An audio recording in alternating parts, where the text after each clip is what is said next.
Production of Ruckus is made possible through the generous support of Dave and Jamie Cummings, the Hartwig family, and by viewers like you. Thank you. Welcome to Ruckus, our weekly food for thought fight over the news of the day and the trends of the times. I'm Mike Shannon. The Ruckettes join me shortly in our topics this week. The American Royal from the West Bottoms to West Wyandotte. Southwest Airlines takes off again, hoping to land a new KCI. And the presidential campaign that proves truth really is stranger than fiction. Plus roast and toast. But we start with our interview segment and feature a guest who is certainly no stranger to Ruckus viewers.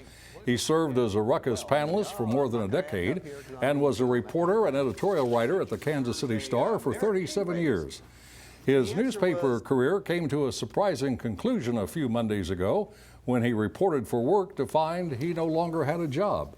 After digesting that unpleasant news, he began a blog continuing his columns about state and local government and politics affecting Metro Kansas City. It is called Yale on the Trail, and it is a pleasure to welcome back to Ruckus, Yale Abou-Hakka. Good to see you. Glad to be here, Mike.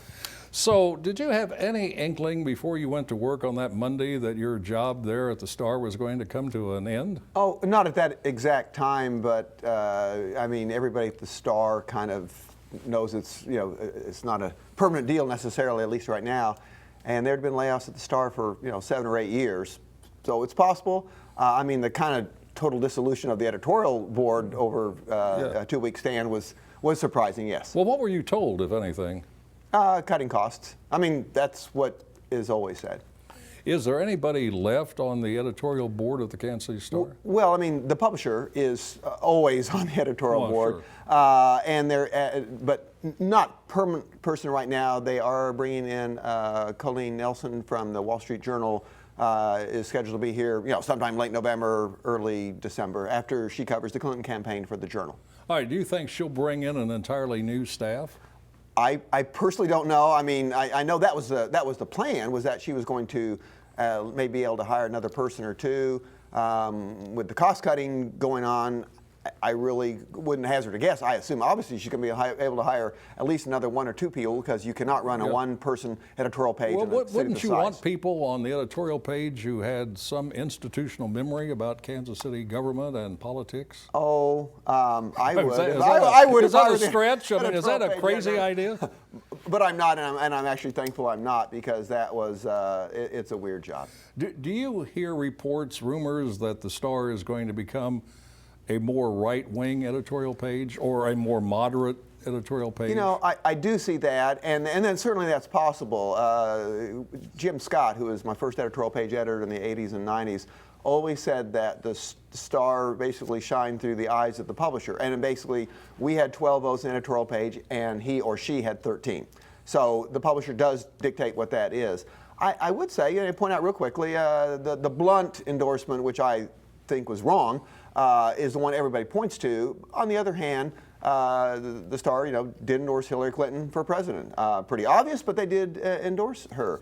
I think they made all the right decisions on the issues amendments. So there is some evidence that there's a right turn there. I don't think it's as extreme as some people say. It has been strange, at least for me, and I would think even more so for you, to occasionally see an editorial page with no editorial. Oh, no, yeah. I mean, that's kind of, to be very blunt, yes, it's very disappointing. As somebody who worked for the editorial page for 32 years, and especially toward the end, the last 3 or 4 years, you're just humping every day to try to get some information for, usually a good editorial. There's enough going on that you ought to be able to have one editorial in the paper every day. And I know there's this whole discussion about institutional voice and does it matter.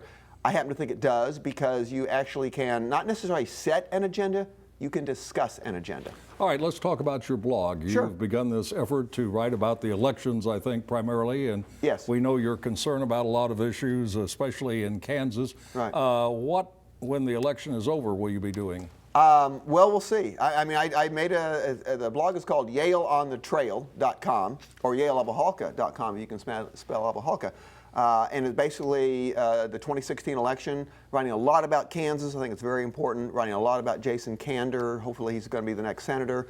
And there are a number of issues, all the issues on the ballot. A lot of people are concerned about the Amendment 3, the cigarette taxes, that kind of thing. So right now, I am just concentrated on whirlwind, getting through this.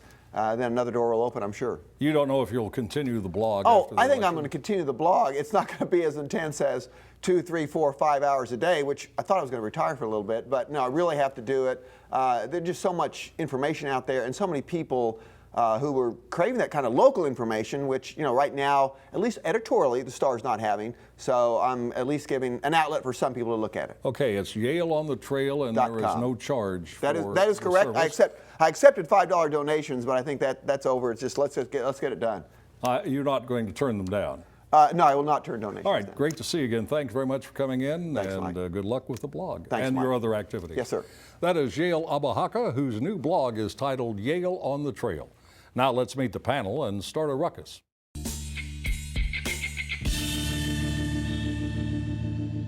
Jamaica Kendricks is an education activist.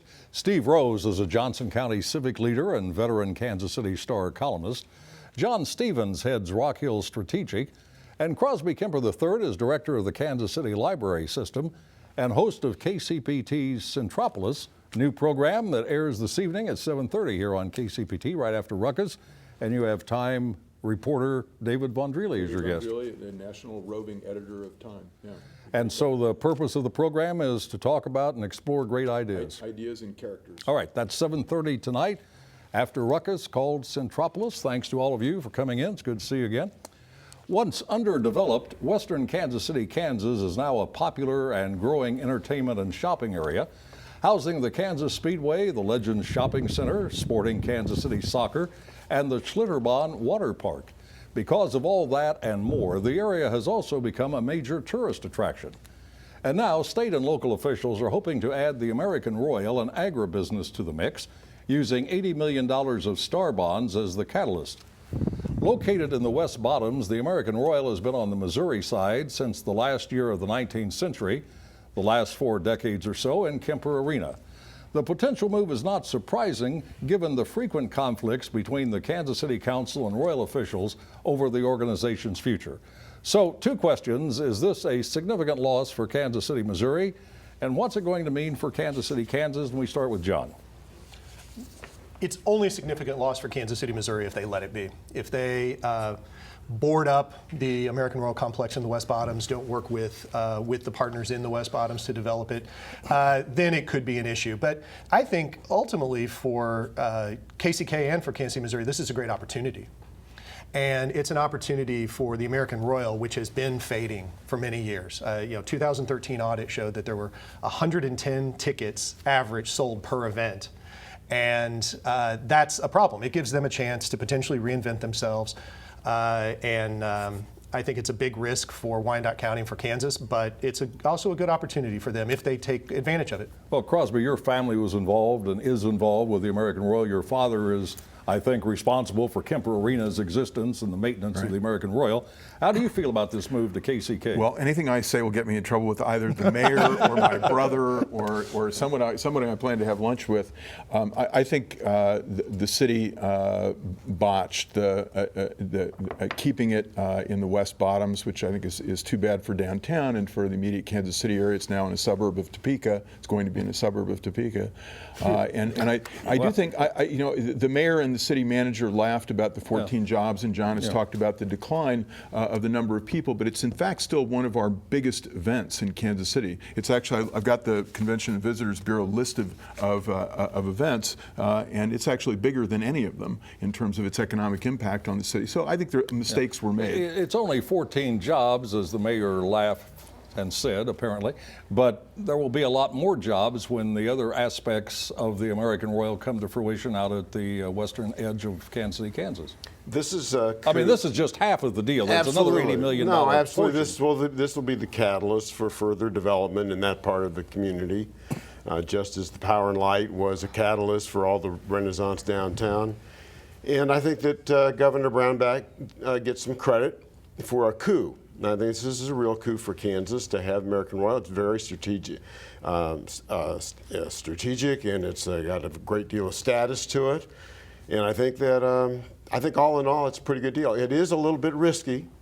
You know, when they talk about hotels, for example, coming in, I'm not sure how many days the American Royal is active, but I'm not sure there's But there enough are to other justify- attractions in There that would part have of to be. Kansas There's City, going to have Kansas. to be other attractions to bring in. Well, there are other attractions Right. already in And you have a that part of commitment Kansas City, Kansas. of one of the wealthiest people in the Midwest, maybe two of them, in Cliff Villig and Neil Patterson, who've been deeply involved in this. And there's a Mariner Kemper involved in the American Royal Board of Directors. His net worth and the Cerner net worth is a little I different. think it's good for both, because I think when I was involved in the conversations 2 years ago, when it first came out, American Royal wasn't doing anything for Kansas City, Missouri.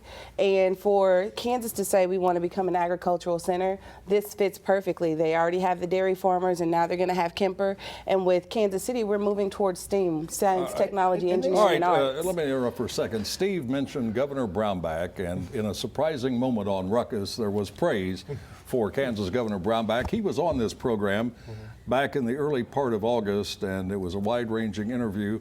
During part of it, I asked him about the American Royal, if it was indeed moving to Kansas. He said he thought it would, and then he went on to comment about the importance of the Royal. The American Royal, this is one of the great historic stock shows in America. And I'm an old ag guy, so I love this stuff a lot. But it's one of the great in the world. And we're now selling a fair amount of genetics globally from the state of Kansas, certainly from the United States. And so we think we can build a lot around that first-class stock show and build a lot of the agricultural genetics industry pieces, some of it around. We don't have to wrap this up, John. It takes a lot of time to put a deal like this together, does it not? Oh, yeah, especially. I mean, you've done some work in KCK with the Chamber of Commerce. Done a few deals. It does take a while. I think this deal has taken a while. And what you're going to see is a lot of time to put together this deal. This is not just the American Royal Complex. They're pitching a large hotel, retail, mixed-use development that's going to take some time, and they still have $80 million to raise. All right. It is becoming increasingly clear that a major effort to persuade Kansas Cityans they need a new airport, whether they want one or not, is underway. First, the Chamber of Commerce sends a delegation of civic and business leaders to Dallas-Fort Worth, and they return talking about the important economic impacts of Love Field. And now a Southwest Airlines official states the case quite bluntly. Southwest and other airlines want a new one-terminal KCI. They will pay the bill. The business leadership of Kansas City needs to help persuade voters to support the plan. And without a new airport, Kansas City will not remain a major league business city.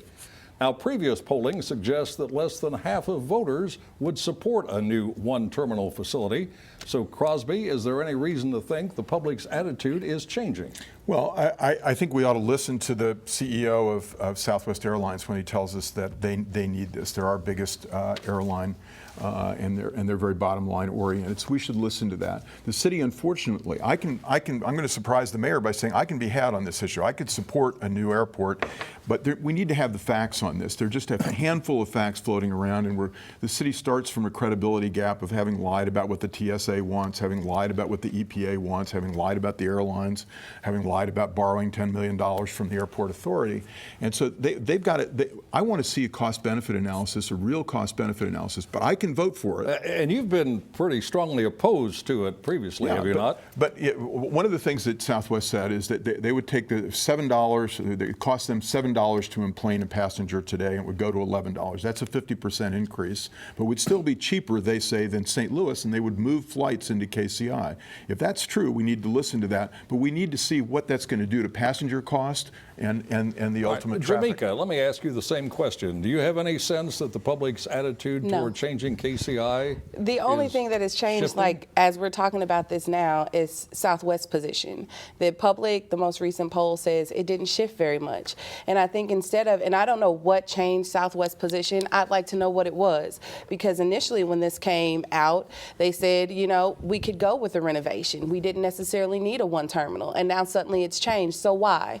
Give us that information. But I think it's not the business community's job to convince us that we need something that we say we don't. It's their job to listen to us and then to make investments on things that meet our needs. But Steve, isn't it vital to the business community to have a functioning airport that's successful? Oh yeah, I think it is, and I think that the city council made a mistake when they acquiesced to putting us to a public vote. Yeah. And I think that because they didn't have to do that, and now that Southwest is coming forward and saying we are going to pay for this airport, I think they ought to take a second look at whether they need a public vote. Because Steve, let me just say something. There are a lot of the people in this community do not fly, do not go to that airport, and have no reason to vote for it. And as long as you have that, you will have a very difficult time of getting this passed. And a lot of flyers don't live in Kansas City, Missouri, where the vote would be taken. Exactly. I think it's important to understand also that this is not something that was just dropped out there immediately. This was what people heard was 2 years of hearings on this, and that's why Southwest. And I think it's important to note that it's not just Southwest; it's Southwest leading the consortium of the airlines that fly in and out of KCI. They heard the studies, they commissioned the studies, and So where are they? Show us. The study was there. It was in the presentations. You had the airport advisory committee. They went through. They presented all of that data. It's online at kcmo.gov. I'm not saying there isn't a credibility gap. Which one is online at kcmo.gov? The most recent study. The committee appointed by the mayor to take a look at possible changes at KCI. Correct. That's what's online at KCMO.org. So the committee appointed by the mayor who wants a Who wants the one-terminal airport, airport, their I report wanna see came a out that cost-benefit supports what he analysis, wants. and I have not seen that, and I don't think that's online. Crosby, do you agree with Steve that the city council made a mistake by agreeing to have a public vote before any change took place at the airport? No, I think it's a great idea. I think the passengers. There's a myth out here that Steve has recreated that Southwest will pay for this. Passengers will pay for this, and all passengers will pay for But this. doesn't it come from this airport fund that exists regardless of what? Yes, Kansas City and it's voters also do? worth noting that ticket prices are set system-wide. Ticket prices are based on demand, and the employment fees that would be charged and any increase are less than 5% of a total ticket And you cost. got to remember, Johnson County people are going to pay a good portion, More than 50%. more than 50%. So And my guess is their attitude would be exactly the same as the Kansas City passengers. And what is true is that anytime you build $1 billion new terminal, prices go up 10%. So there's a reality Jamaica, to this that's is being it ignored. possible Kansas City has just outgrown a 43-year-old airport? I can remember don't when think so. we loved the downtown airport, now called Wheeler Airport, and when it was being changed and KCI was being built, people were disappointed. Now they love KCI.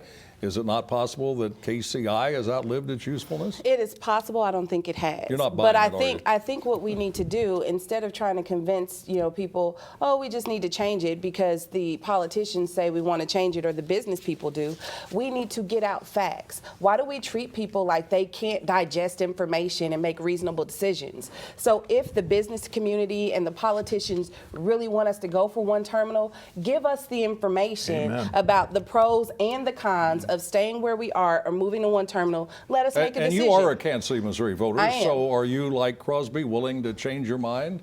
Of course. Give me information that allows me to do that. Okay, got to wrap it up. John, any credence to the claim that without a new airport, Kansas City will cease being a major league business city? No. It's airport demand. Is it now? No, I mean it's a second-tier airport. Airline traffic flow is generally based upon business and traffic. It's not based so on the it will grow there, but at some point, the quality of service provided within this current facility will continue to decline. That's the reality. Okay, we'll move on. The long-held belief that truth is stranger than fiction has been borne out again in the 2016 presidential campaign. After closing the investigation into Hillary Clinton's emails, concluding there was no basis for an indictment, FBI Director Jim Comey has okayed another probe, apparently involving emails and top Clinton aide Huma Abedin and maybe Hillary Clinton herself. The move delighted Republicans and ignited anger within the Democratic establishment. Before we talk about that, let's look at a key area campaign and how it may be affected. In the Kansas 3rd District congressional race, it's incumbent Republican Kevin Yoder facing Democrat Jay Sidey running his first campaign. Yoder has been roundly criticized for his continuing support of Donald Trump.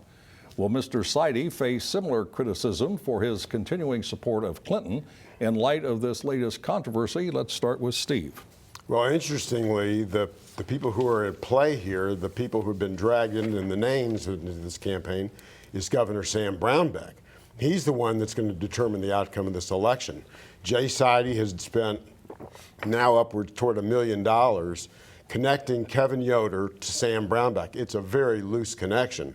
I mean, he was in the legislature. Well, you wrote that they didn't even serve together, I believe. That's right, exactly. And I think that, and Yoder is being blamed for the school funding crunch, and it's got nothing to do with Kevin Yoder. But I think that Sadie Sidey has been very successful in linking these two. And as far as Trump is concerned, Kevin Yoder has no choice but to support the man who's at the top of the ticket of the Republican Party, you know, Donald Trump. And well, lots of other Republicans have refused to endorse him. Like me. Like him. Well, in this particular district, I think it would be crazy for him Well, to you've do talked otherwise. to Sidey. You're one of the few people who actually has seen him and talked with him, I think. So he exists? Well, Does he exist? And well, what was he like? I invited him to lunch, and we went to lunch. Then we spent, over an hour together. And the one thing that I came away with was that he did not want to talk about any issues. He did not want to give his opinion on anything that I asked him. All he wanted to talk about was Kevin Yoder this and Kevin Yoder that. And I think that's not fair to the public to hide, which is what he's been doing lately. He's not coming out in any way, shape, or form publicly and just hiding from the issues. We need to know where this person stands on the issues facing America. You endorsed Yoder in Yes. your column. Do you think Johnson County, you think the 3rd District will follow your lead and elect Yoder again? Yes, I do. I don't think it's going to be by a lot. I think Yoder's going to win by maybe 4 or 5 points, which is a lot closer than anybody would have ever dreamed. Well, Jamaica, the email story involving Hillary Clinton is back in the news and apparently on several fronts. Do you think this is affecting the campaign dramatically? We hear that the numbers are tightening and Donald Trump is closing and they're maybe 1 or 2 points apart nationwide. No. I don't think it's affecting it dramatically. I think people are tired of it. I think we're all tired of all of the negativity that has surrounded this election. And for the emails to come out, I think it just, for those people who were already having a concern about the system or the political elite, it just enhances that. We're just more frustrated, and it's like, stop already. Crosby, we're all about these tight Missouri races that people are watching, and I'm sure you are as well. The Senate race, Blunt and Kander, and the race for governor, Greitens and Koster. Well, they're both They're very, supposed very to be about close. a point apart. I don't think at this stage anybody can pick the winner realistically. The interesting thing, and it's what Steve was talking about in the Yoder-Sidey thing too. There are no issues actually being talked about over the last few weeks. It's just slinging mud on both sides of both races. Yes. And issues have disappeared in this campaign. I mean, emails at least sort of a real issue, but it's really about character. Unfortunately. Well, and the emails are revealing a thereof. lot about character or lack thereof, would you not say, John? No, I would agree, but I think going back to the mudslinging, that issue, I think a malaise has set in. Political consultants forever have said mudslinging wins you votes, right? It could swing an election. I think we've seen so much, so consistently for so long in this cycle that a malaise has set in, and I don't think it matters Well, anymore. we've seen enough for now because we're going to head to the soapbox for Roast and Toast, where the Ruckettes offer commendation or condemnation to people and events in the news, and we start with Crosby. So I have a roast and a toast together. Toast to Scott Stringer, the controller of the city of New York, who in their latest financial report has revealed all of the corporate tax subsidies that the city of New York has, and a roast of the city of Kansas City, and particularly the council for not demanding the same thing from the city finance director and the city manager. We ought to know how much this costs us. All right, Jamaica. So I want to toast my council member, Quentin Lucas, and I'm toasting him for passing an ordinance that actually started TIF reform or tax incentive reform. I think that's very important, and I also want to toast the group that's actually leading the petition effort right now to even enhance that. All right, John. I want to give a very rare toast to journalists. because ranked right there with lawyers and politicians. They're one of the most maligned professions. But I think hidden in all the mudslinging, all the yelling of cable news talking heads are some great journalists at great newspapers and magazines writing some great stories and uncovering a lot of real truth that we should be digesting more of. Great journalists like Steve Rose. Yeah, I appreciate what you said. Well, in fact, I'll say nothing more. No. Johnson County Chair Ed Eiler deserves a toast because he's carrying the torch for a new courthouse, which Johnson County needs desperately. He is running up against apathy. That's his greatest obstacle. And a lot of people don't go see it. They've never seen it. That we need it, and people should vote yes on that issue. Just before I do my comments, let me mention that you get the latest on Tuesday's election by following the PBS NewsHour at kcpt.org. And then finally, here's another comment about the American Royals' potential move to western Kansas City, Kansas. None of what is there now would have been possible without the consolidation of KCK and Wyandotte County governments in the late 1990s. As a longtime resident of KCK, I still marvel at the successes of a county once known for its stunning failures.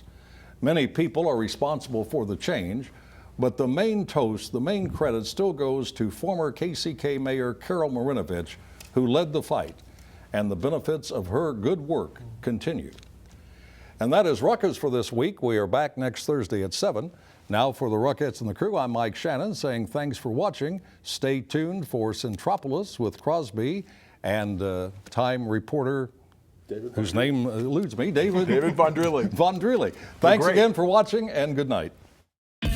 Production of Ruckus is made possible through the generous support of Dave and Jamie Cummings, the Hartwig family, and by viewers like you. Thank you.